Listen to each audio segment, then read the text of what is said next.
கர்த்தருடைய பரிசுத்த நாமம் மகிமைப்படுவதாக. இந்த நாளில் ஆண்டவர் நம்மளோடு பேச விரும்புகிற ஒரு அருமையான வார்த்தை செப்பனியா 3:14. சியோன் குமாரத்தியே கம்பீரித்து பாடு, இஸ்ரவேலரே ஆர்ப்பரியுங்கள், எருசலேம் குமாரத்தியே நீ முழு இருதயத்தோடும் மகிழ்ந்து களிக்கூறு. ஆம் தேவச்சனங்களே, நம்ம எல்லாரும் இருக்கிற இடத்துல ஆண்டவருக்கு ஸ்தோத்திரங்களை பண்ணலாம். இந்த அதிகாலை நேரத்தில் ஆண்டவர் நம்மளோடு இடைப்படுகிற அருமையான விஷயம் 3 காரியங்களை சொல்லுகிறார். கம்பீரமாக பாட சொல்கிறார், ஆர்ப்பரியுங்கள்னு சொல்கிறாரு, முழு இருதயத்தோடு மகிழ்ந்து களிகூறுங்கள்னு சொல்லுகிறாரு. எதனால் தெரியுமா? நம்ம வாழ்க்கை மாறப்போகுது.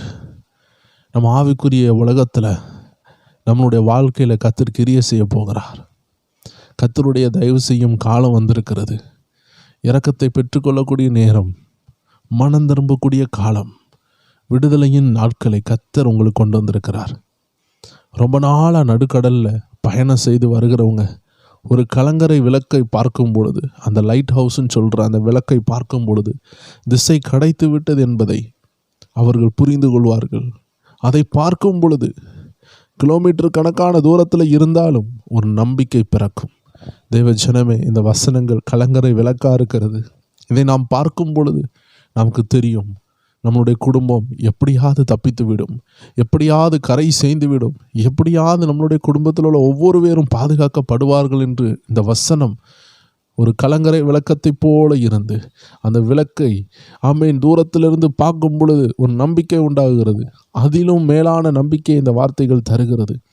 சியோன் குமாரத்தியே என்று சொல்லப்படுகிற அந்த வசனத்தில் தேவ பிள்ளைகளே, கிறிஸ்தவர்களே, தேவனுடைய ஆவிக்குரியவர்களே, சபைக்கும் ஆண்டவருக்கும் சாட்சியாக இந்த உலகத்திற்கு உப்பாக இருக்கிறவர்களே, உண்மையாக வாழ்கிறவர்களை பார்த்து ஆண்டு சொல்லுகிறார், நீதிமான் 7 தடவை விழுந்தால் எழுந்து நிற்பான். அநேக போராட்டங்களை தேவ பிள்ளைகள் உண்மையாக வாழ்கிறவர்கள் விழுந்து விழுந்து போகலாம். ஆண்டு சொல்லுகிறார், சியோன் குமாரத்தியே நீ கம்பீரமாக பாடு. உன் சோர்வை பார்க்காத, உன் சூழ்நிலையை பார்க்காத. நீ பாட போகிறது காரணம், உன் இரட்சகர் சிலுவையில் மரணத்தை ஜெயித்தார், உயிரோடு எழும்பினார். அவர் உங்களுக்கு துணையாக இருக்கிறத நினச்சி பாடுங்க. எதை நினைத்து ஐயா நான் பாட அப்படின்னு நீங்கள் கேட்கலாம். எதை நினைத்து நான் துதிக்க? என் வாழ்க்கையில் நிந்தையும் அவமானம் தானே இருக்குது, என் வாழ்க்கையில் ஃபெயிலியர்ஸ் தானே இருக்குது. நீங்கள் உங்கள் வாழ்க்கையில் நடந்த நன்மையை வைத்து அவரை துதிக்கணும்னு நினச்சிங்கன்னா தேவ ஜனமே, நீங்கள் சோர்ந்து போவீங்க. அவர் யார் என்பதை உணர்ந்து துதியுங்கள். அற்புதங்கள் தானாய் நடக்கும், அதிசயங்கள் தானாய் நடக்கும். ஒரு விசை அருமையான தேவ மனிதர் ஜார்ஜ் முல்லர் கிட்டத்தட்ட 2000 அநாத பிள்ளைகளுக்கு, அப்பா அம்மா கைவிட்ட பிள்ளைகள், அப்பா அம்மாவை டைவர்ஸ் பண்ணிடுவாங்க, அந்த பிள்ளைகள் நடுத்தருவில் இருக்கும். இப்படி வெளிநாட்டில் ஏராளமான பிள்ளைகள் உண்டு. அந்த ஆதரவற்ற பிள்ளைகள், ரோட்டில் உள்ள பிள்ளைகளை எடுத்து 2000 பிள்ளைகளுக்கு மேலான பிள்ளைகளை வளர்த்து கொண்டிருந்தார். ஒரு குறிப்பிட்ட நேரத்தில் அவருடைய காசுகள் எல்லாம் தீர்ந்தது. அந்த நாளில் உணவே இல்லை. ஆனால் எல்லாம் பாவப்பட்ட அந்த சின்ன பிள்ளைகள்கிட்ட சொன்னார், எல்லாரையும் சாப்பாடு ரூமுக்கு வர சொல்லிட்டார். பிளேட்டை ஓப்பன் பண்ணி வச்சுருக்காங்க, ஆனால் அவர்களுக்கு சாப்பிட்றதுக்கு ஒன்றுமே இல்லை. அந்த நேரத்தில் ஒரே ஒரு அப்பம் மட்டும் இருக்குது. எல்லாரும் அந்த அப்பத்தை எடுத்து ஷேர் பண்ணி வச்சுருக்குறாங்க.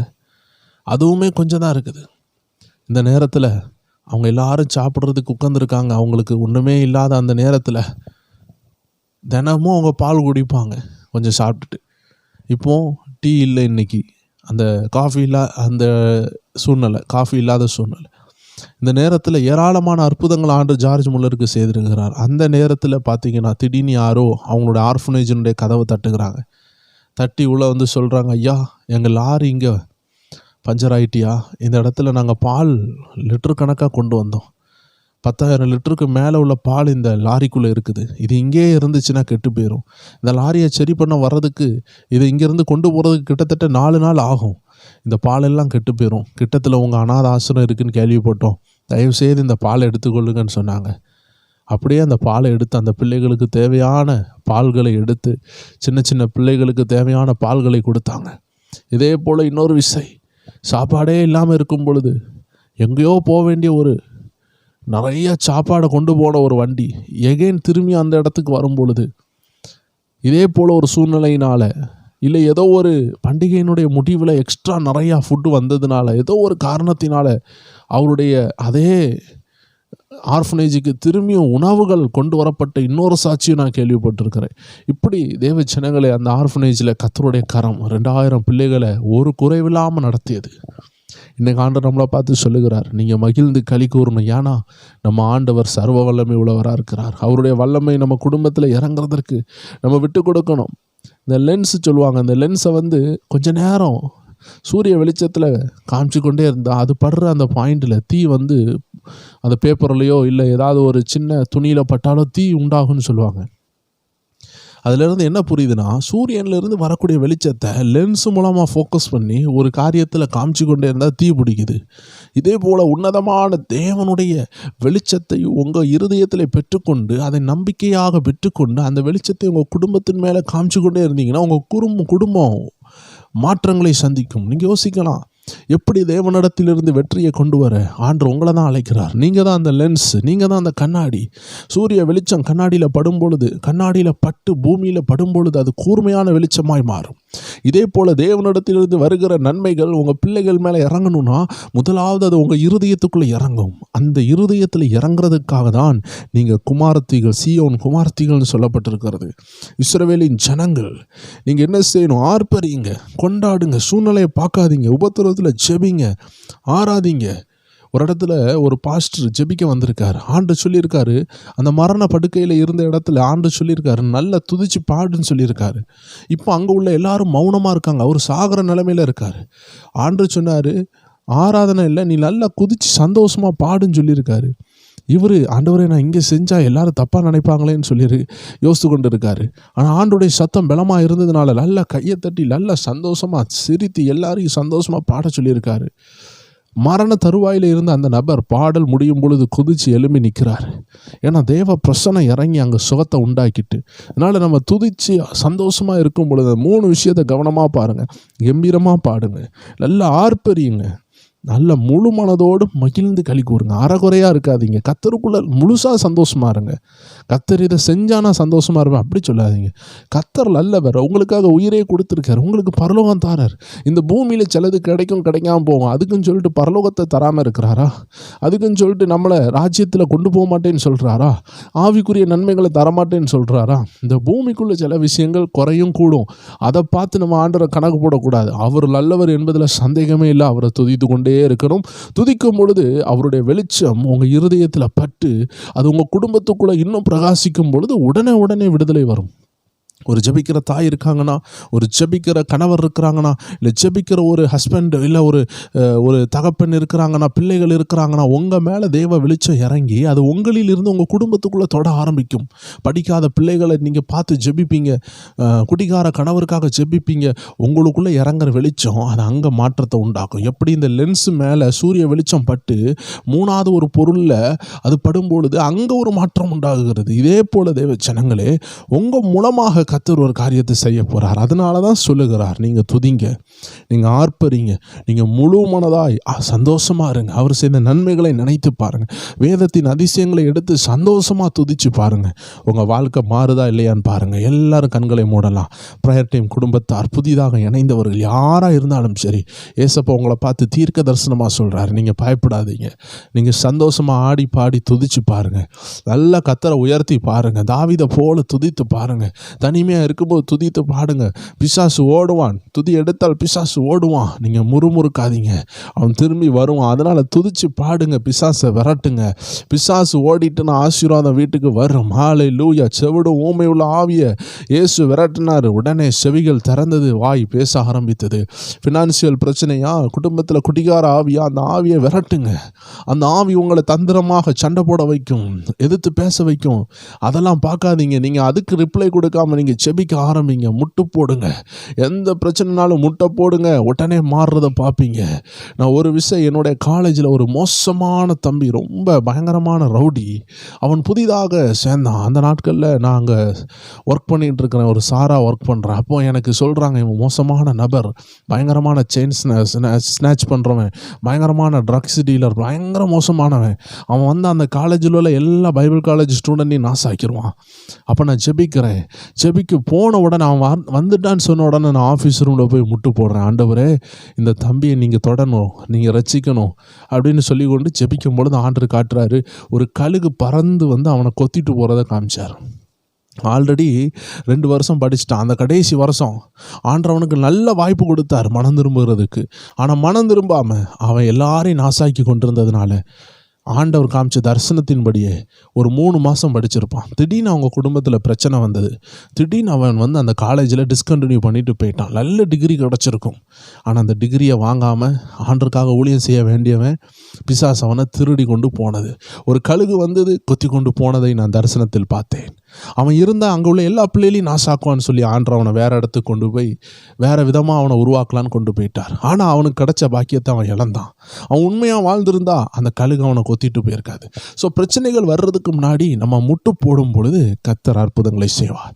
இதே போல தான் ஒரு விசை எங்கள் சபையில் ஒரு தம்பிக்கு பாம்பு கொத்தியது. பாம்பு கொத்தி விஷம் உள்ளே போகிறது. அவன் மரித்து கொண்டு இருக்கக்கூடிய ஒரு தருவாய் 30,000 ரூபாய்க்கு உள்ள ஒரு மெடிசன் போட்டால் தான் உயிர் பிழைக்குமா. அந்த மெடிசனும் கிடைக்கல. கடைசியில் அந்த மெடிசன் போட்ட பிறகுமே அவனோட ரத்தம் வந்து தண்ணியாகவே இருந்தது, உறையவே இல்லை. அப்படின்னா விஷம் பிளட்டில் கலர ஆரம்பித்துட்டு ஒரு பிளட்டை எடுத்து நம்ம கீழே போட்டால் அது உறைஞ்சிரும். ஆனால் இவனுடைய பிளட்டை வெளியே போட்டாங்கன்னா ஒரு சொட்டு எடுத்து வெளியே வச்சா அது உறையாது. ஏன்னா விஷம் மிக்ஸ் ஆக தொடங்கிட்டு இந்த தருவாயில் என்கிட்ட சொல்கிறாங்க. அப்போ நான் ஜெபிக்க ஆரம்பிக்கிறேன். ஆண்டு என் தரிசனத்தில் நான் வந்து கேரளா ஆஃபீஸ் ரூமில் அந்த காலேஜுக்குள்ளே இருக்கிறேன். அங்கே நான் முட்டு போட்டு ஜெபிக்கிறேன். ஆண்டு என்னை தரிசனத்தில் காட்டுறாரு. தரிசனத்தில் என்ன காட்டுறாருன்னு ஒரு குட்டி ஆடு ஆண்டு கையில் வைத்திருக்கிறார். அந்த ஆடு ஆண்டவர் காப்பாற்றுகிறார். அப்படியே அந்த காலில் இருந்து விஷம் வெளியே சொட்டு சொட்டாக உள்றதா ஆண்டு தரிசனத்தில் காட்டுறாரு. நான் இதை அவங்கள்ட்ட சொல்கிறேன், இப்படி விஷம் வெளியே வருதுன்னு சொல்கிறேன். அடுத்த நாள் ரிப்ளை வருது, எந்த மருந்தாலையும் காப்பாற்ற முடியல, ஆனால் ஏசப்பா அற்புதம் சுகத்தை கொடுத்தாரு. இன்றைக்கி அந்த மகன் ஆண்டோடைய ஊழியத்தை செய்கிறான். எந்த காலேஜில் நான் அவனுக்காக நான் முட்டு போட்டு ஆஃபீஸில் ஜெபித்தேனோ அதே காலேஜில் இன்றைக்கி அவன் 3வது வருஷம் பைபிள் காலேஜை படித்து கொண்டு இருக்கிறான். இப்போ அவன் எக்ஸாம் முடித்து அவன் அந்த பைபிள் காலேஜிலேருந்து கிராஜுவேட் ஆகக்கூடிய நாட்கள் வந்து விட்டது. இந்த 2026 அவன் கிராஜுவேட் அடுத்த மாதம் ஆக போகிறான். இந்த மார்ச்சில் ஆண்டு எவ்வளோ அதிசயம் செய்துட்டார் பார்த்தீங்களா. நம்ம ஒவ்வொரு விஷயம் வரும்பொழுது பரத்தில் இருக்கிற தேவனை நோக்கி முட்டு போட்டு ஜெபிக்கணும்.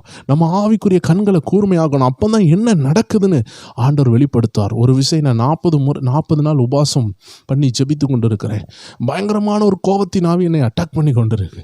நான் உடனே என்னுடைய ஜெப அறைக்கு சென்று முட்டங்கால் போட்டு, ஆண்டவரை, இந்த கோபத்தின் ஆவி பயங்கரமாக வருகிறதே, எங்கேயோ இருந்து என்னை தாக்குது. நான் வேற உபாச ஜெபத்தில் இருக்கிறேன். ஆனால் எனக்கு ஒரே கோபம் வந்து கொண்டு இருக்கிறது. இது நான் படவில்லை, எனக்கு வெளியே இருந்து யாரோ என்னை கோபப்படுத்துகிற மாதிரி ஃபீல் ஆகுது. கண்களை மூடுனா ஒரே யானை கூட்டமாக இருக்கிறத ஆண்டவர் காமிச்சார். யானை என்றாலே மரண ஆவிகள். ஸோ இந்த மரண ஆவிகளை என் கண்ணு முன்னாடி தெரிகிறது. அது வந்து கோபத்தோடு நிற்கிறது. மதம் பிடிக்கிற ஆவிகள். யானைனாலே கோபம் அடி தட்டி எல்லாத்தையும் உடைத்து போடும். அது உங்களுக்கு தெரியும். ஆண்டவர் காட்டுகிறார். இதை என்னால் ஜெயிக்கவே முடியாது. மாம்சத்தினால யானையை ஜெயிக்க முடியாது. ஆனால் ஆண்டு சொல்கிறார், மாம்சத்தினால் முடியாதது ஆவியினால் முடியும். நீ ஆவியில் ஜெபின்னு சொல்கிறார். நான் கண்ணை மூடிட்டு இயேசுவின் நாமம் சொல்லும் பொழுது எனக்குள்ளே இருந்து ஒரு வல்லமை கடந்து சென்று அந்த யானைகளை அடித்து உருட்டி மலையிலிருந்து ஃபுட்பால் போல் அது உருண்டு கீழே போனதை நான் பார்த்தேன். அதே நேரத்தில் அந்த கோபத்தின் ஆவி காணாமல் போனது. தேவ ஜனங்களை சத்ருவானவன் அக்கினி ஆஸ்திரங்களை அனுப்புவான். நீங்கள் பயப்பட வேண்டிய அவசியம் இல்லை. கர்த்தர் உங்கள் கூட இருக்கிறார். நீங்கள் பயங்கரமான நபர். You and God is great majority. நீங்களும் கர்த்தரும் பெரிய ஒரு அரண். நீங்கள் பெரிய நபர். உங்கள் கூட யாரும் இல்லாட்டியும் கர்த்தர் இருக்கிறார். எல்லாரும் கண்களை மூடுவோம், ஜெபிக்கலாம். அன்பான ஆண்டவரே, நாங்கள் துதித்து பாடி எங்களை பூஸ்ட் பண்ண தாவீது கர்த்தருக்குள் தன்னை தேற்றினது போல, தன் ஆத்துமாவை பலப்படுத்தினது போல எங்களை நாங்கள் பலப்படுத்தி கொள்ள யாரும் எங்களுக்கு மோட்டிவேஷன் பண்ணாட்டியும், யார் எங்களுக்கு உதவி செய்யாட்டியும், எந்த நிலைமையில் இருந்தாலும் எங்களை தூக்கி நிறுத்த உம்மால் கூடும் ஆண்டவரே. ஒவ்வொரு பேருக்கும் காகத்தை அனுப்புங்க. ஒவ்வொரு பேருக்கும் சமாதானத்தை அனுப்புங்க.